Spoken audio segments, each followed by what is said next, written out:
एबेठु जो गरम हेलानी खाली टिके ठंडा ठंडा कौन पीवाक मिलगले मन शांति। आ घर को जदि किए गेस्ट आसुचंती तांकु तो यहाँ निहाती ट्राए करांतु।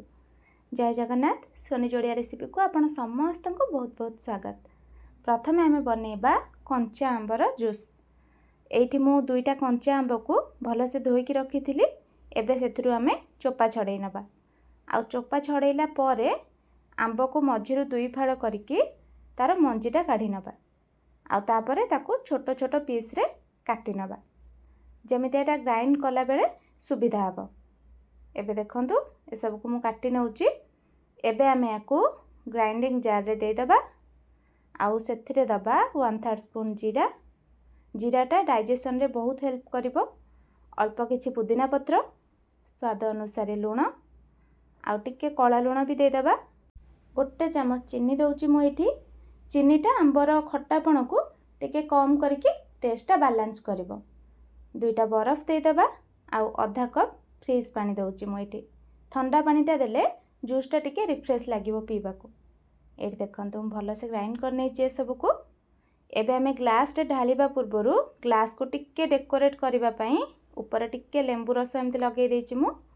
आउ तापरे गोटे प्लेट रे नउची आधा चमच लंका गुंड, आधा चमच चाट मसला मिक्स कर दबा ए सब को। आ ग्लास रो चारि पटरे ए लंका आउ चाट मसला रो गुंड को भलो से लगे दबा जेमते एटा देखिबा को टिके सुंदर लागिवो। देखंतु ग्लास हमर भलो से डेकोरेट हे गला। एटा ऑप्शनल अछि, आपण न कले भी चलिबो। दुईटा बरफ दे दबा। आउ एबे हमर ठंडा ठंडा आंब जूस को ग्लास रे ढाली के सर्व करबा। एटा पीला पर तो बहुत रिफ्रेश फील हबो। आउ ता संगरे एटा पेट को भी ठंडा रखिबो।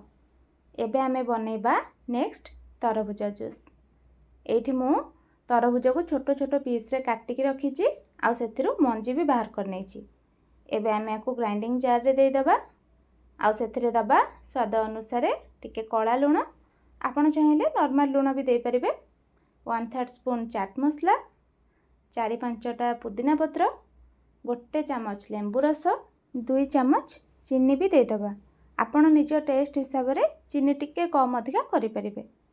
एबे हमें 2-4टा बरफ एथिरे देकी आधा कप पानी देकी ग्राइंड करनबा। जेहेतु एथिरे हमें पानी दबा सेथि पई मु चीनी देछि, नहले टेस्टटा फिक्का लागिवो। एबे देखंतु मैं याको ग्राइंड करि नैछि। एबे हमें याको छाणी दबा जेमिति जहाँ भी टिके खदड़ा अंश थिबो से सब बाहर जिवो। देखंतु जहाँ भी मंजी कि टिके टिके ग्राइंड हेई नथिला से सब छाणी ही गला। एबे हमें याको ग्लास रे सर्व करबा। अल्प टिके तरबुज को काटिकी मु देछि जेमति पीला बेले छोट छोट खंड पाटी को आसीबो, टेस्टटा आहुरी बढ़िया आसीबो। ऊपर टिके पुदीना पत्र गार्निश कर दबा। देखंतु रेडी हे गला हमर दुई टाइप रो रिफ्रेशिंग जूस।